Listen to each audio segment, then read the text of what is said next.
Xin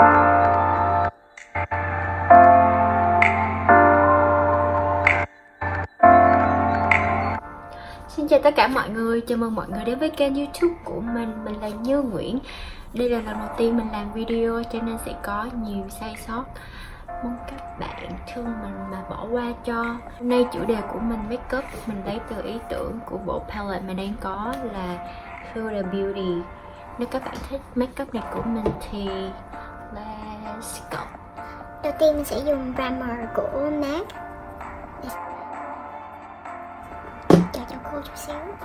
Tiếp đến mình sẽ dùng gel eyeliner của Bobbi Brown màu số 7 Espresso Ink. Thì các bạn nên bắt đầu ở giữa eyebrow đi ra. Đừng có bắt đầu từ đây, nó sẽ rất là đậm. Và mình sẽ làm phần eyebrow còn lại.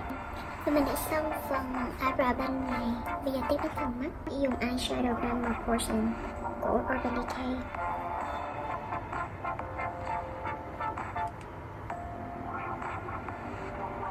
Sẽ dùng cọ của Sephora Pro Blending.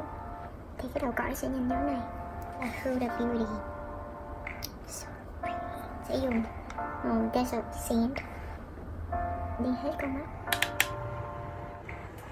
Sẽ dùng màu Eden. Mình sẽ dùng shade màu tím này, không biết đọc tên như nào. Amethyst Eyeliner, cái này nè. Mình sẽ blend kỹ một chút xíu. Mình sẽ dùng màu của Saffron, màu đỏ đậm,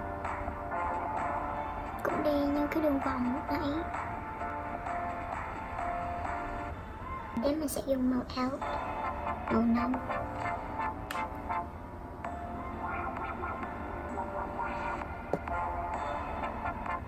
Và sau đó mình sẽ dùng concealer của Kat Von D.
Thì mình vừa mới cắt xong phần mí.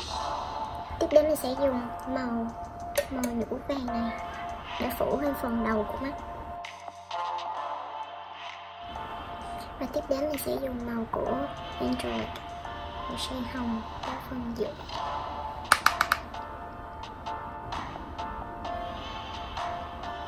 Twilight ở phần đuôi.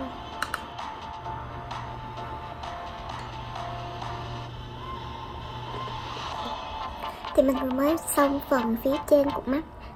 Bên dưới mình cũng sẽ làm tương tự nhưng mà sẽ cắt một ít bước. Đầu tiên mình cũng dùng của Desert Sand. Tiếp đến là Eden. Tiếp đến là màu tím. Các màu đậm các bạn ráng đi vào trong chân mi mắt thì càng tốt, làm cho mắt mình to xíu. Tiếp đến là saffron. Và tiếp đến là màu áo. Phần màu nâu thì mình nghĩ chỉ nên đi ở từ phía giữa và tới phía cuối thôi. Mình sẽ dùng màu nhũ vàng này trước để đi phần đầu. Tiếp đến sẽ là màu emerald.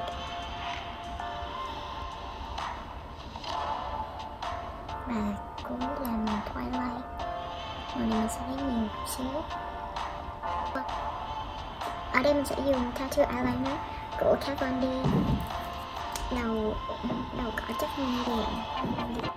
Mình sẽ bắt đầu từ phần gần giữa, gần cuối, tức là 3/4 của con mắt sẽ đi lên.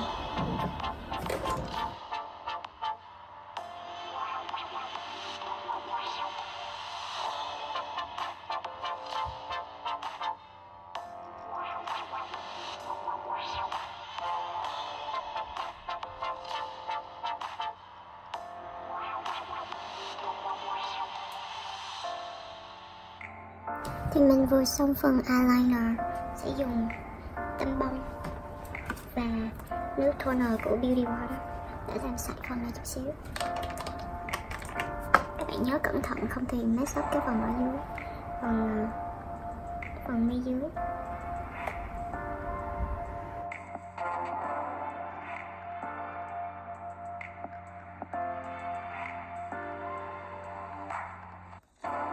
Đầu kẹp mi.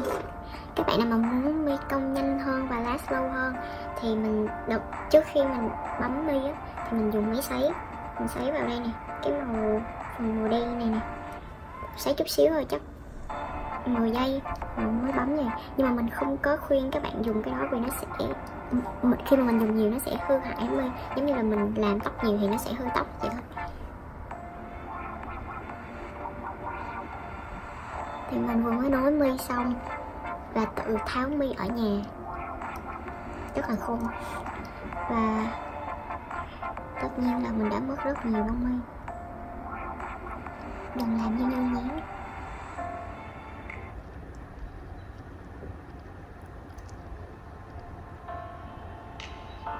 Khi mà các bạn dùng mascara thì mình khuyên nên dùng phần đầu của mascara để cho mình có nhiều cái điều khiển về mi hơn. Giờ mình sẽ đánh mất cái mascara.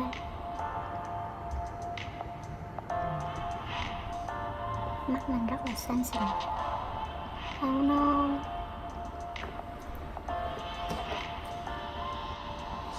Quên nữa, về phần mascara mình sẽ dùng của Bare Real của Benefit.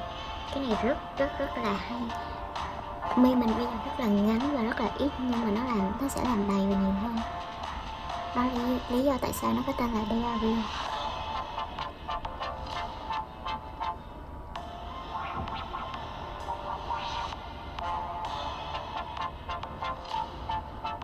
Mi giờ như chó táp nè.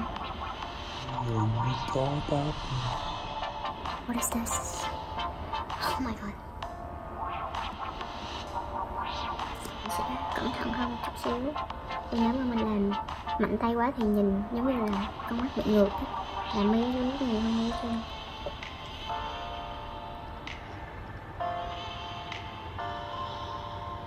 Dùng 2 cây tăm bông để lấy đi phần bị vón cục.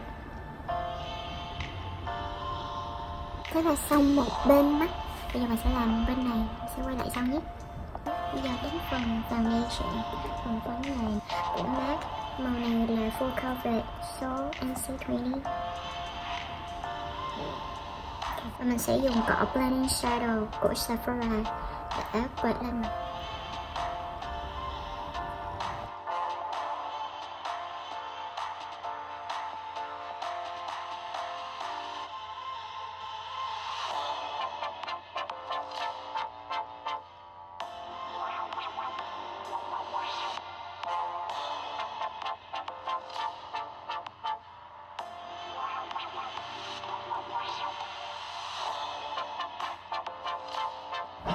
Vì phần trán của mình có phần hơi tối màu so với cả khuôn mặt thì mình sẽ dùng màu cũ của mình. Cái này là Face and Body Foundation, cũng MAC luôn.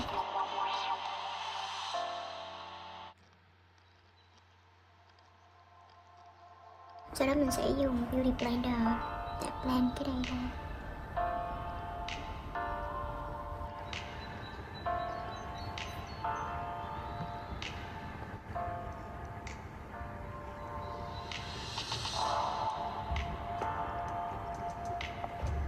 Concealer giống cái hồi nãy mình dùng cho mắt của Kat Von D để che khuyết điểm.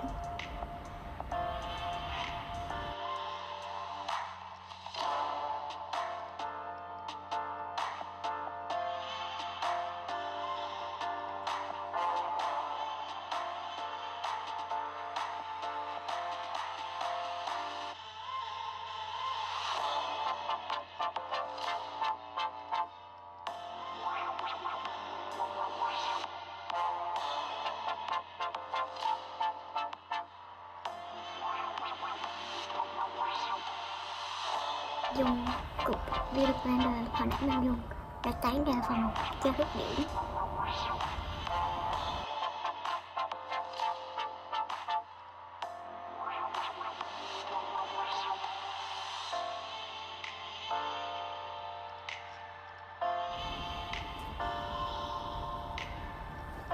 Và mình cũng sẽ dùng concealer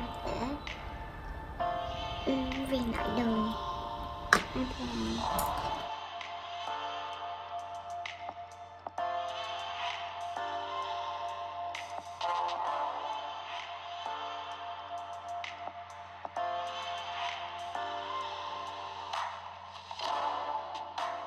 Về phần contour mình sẽ dùng bảng màu của Anastasia. Thì tông của da mặt mình là tông hơi sáng nên mình sẽ không dùng màu quá đậm, mình sẽ dùng hai màu này. Mình sẽ không dùng quá nhiều.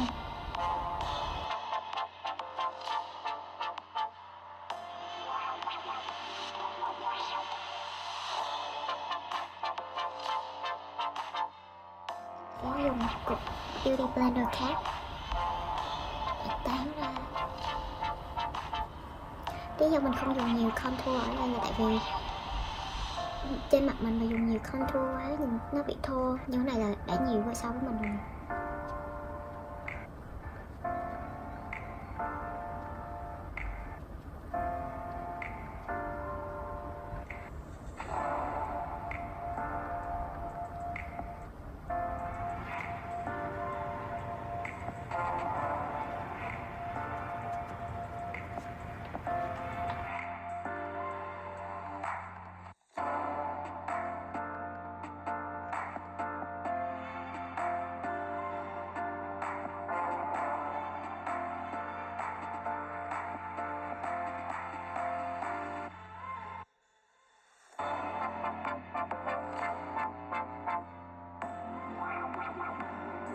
Sau đó mình sẽ dùng cọ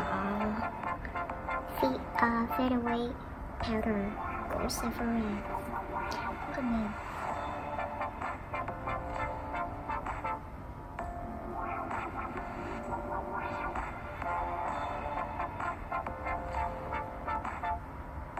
Và mắt này các bạn nên quệt như thế này, đừng có như thế này, nó sẽ bay vào mắt rất là khó chịu.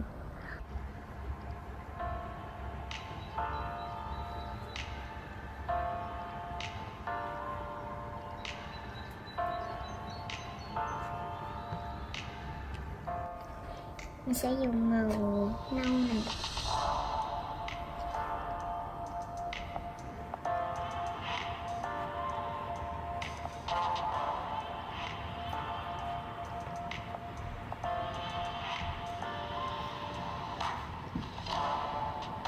Và mình sẽ dùng cọ ban nãy mình đánh phấn mắt để tạo sóng mũi từ đầu lông mày đi xuống như thế này.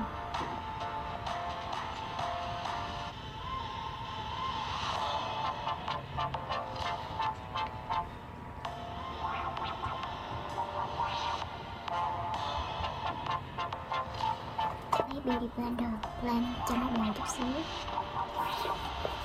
Tiếp đến sẽ là phần má hồng.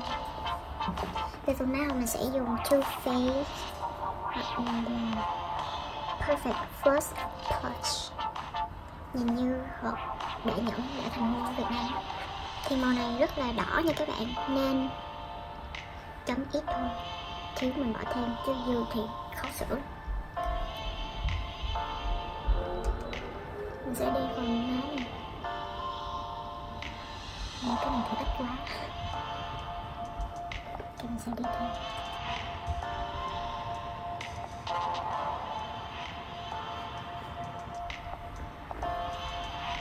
Xong phần má hồng dùng cream của nắng. Mình sẽ dùng một lượng nhỏ như thế này thôi.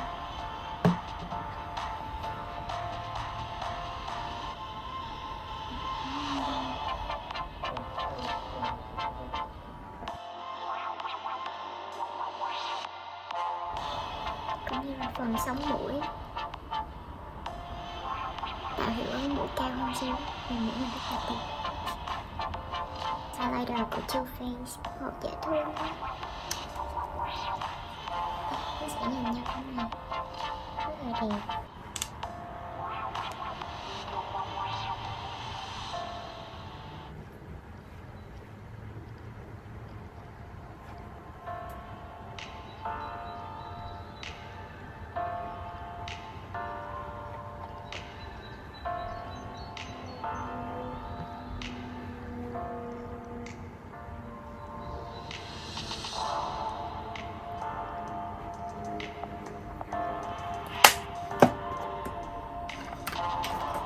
Tiếp đến mình quay lại palette của Huda Beauty, sẽ dùng lại màu Twilight để đi phần đầu mắt.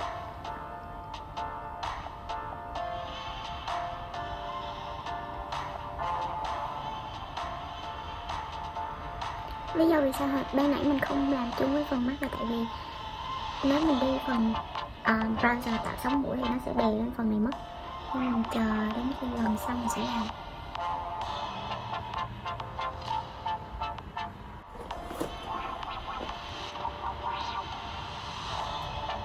Cuối mình sẽ dùng 24 Hour Brown Setter của Benefit để giữ cái shape của lông mày của mình. Mình thì hơi muốn lông mày của mình nó ướt chút xíu. Mình chỉ đi một lớp thôi cho nó nhìn tự nhiên hơn.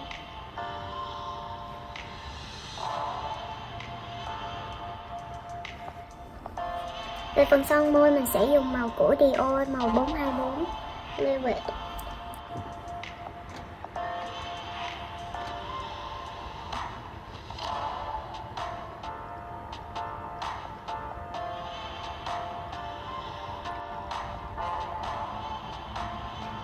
Sẽ dùng màu Devoted to Chili, màu này là Powder Kiss. Nó rất là mềm và mượt, mình sẽ đi ở trên top của nó.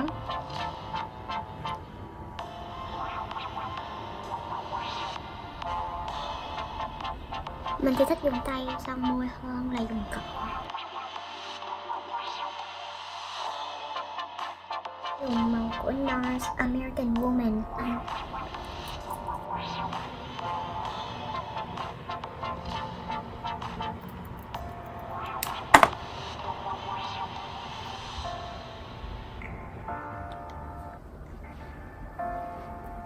Mình sẽ spray.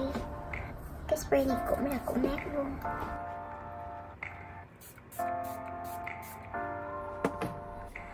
Thì setting spray của mình vừa mới hoàn thành bộ trang điểm của ngày hôm nay. Chủ đề đi chơi và đi tiệc vào buổi tối lấy ý tưởng từ Huda Beauty. Cảm ơn các bạn rất nhiều vì đã dành thời gian cùng với Như. Hẹn gặp lại các bạn ở video khác nhé. Xin chào.